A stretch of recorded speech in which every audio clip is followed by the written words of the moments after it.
Congo প্রজাতন্ত্রে নিশ্চিত Ebola আক্রান্তের সংখ্যা হাজার ছাড়ালো। সবশেষ পাওয়া তথ্য মতে দেশটিতে এই ভাইরাসের আক্রমণে প্রাণহানি 254।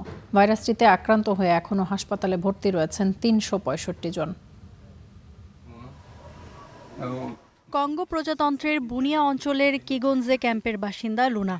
প্রাণঘাতী ইবোলার ছোবলে খালি হয়ে গেছে তার বুক। কিছুক্ষণ আগেও এই বিছানায় ছিল তার বুকের ধন, কিন্তু এখন সে কেবলই স্মৃতি।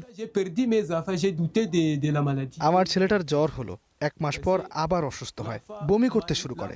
জ্বর এত বাড়লো যে মনে হচ্ছিল শরীর থেকে আগুন বেরোচ্ছে। শুধু লুনাই নয়, অদৃশ্য এই ভাইরাসের কাছে অসহায় দক্ষিণ আফ্রিকার এই দেশটির হাজার হাজার মানুষ। কর্তৃপক্ষের তথ্য মতে রোববার নাগাদ কঙ্গো প্রজাতন্ত্রে এই ভাইরাসের নিশ্চিত সংক্রমণের সংখ্যা হাজার ছাড়িয়েছে, প্রাণহানি 2.5 শতাধিক। বিশ্ব স্বাস্থ্য সংস্থার তথ্য মতে নতুন ভ্যারিয়েন্টের সংক্রমণ শুরুর পর থেকে এই ভাইরাসে আক্রান্ত হয়েছে 70 জনেরও বেশি স্বাস্থ্যকর্মী, যাদের মধ্যে অন্তত 17 জন মারা গেছেন।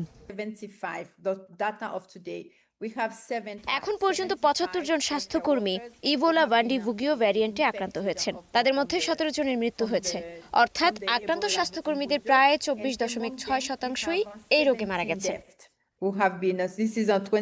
মে মাসের শুরু থেকে এ পর্যন্ত এ ভাইরাসে দেশটির কেবল একটি ক্যাম্পেই অন্তত 30 জনের মৃত্যু হয়েছে।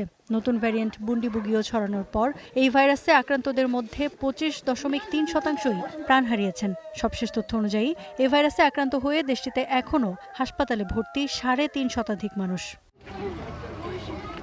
ইফাতিরা, স্টার নিউজ।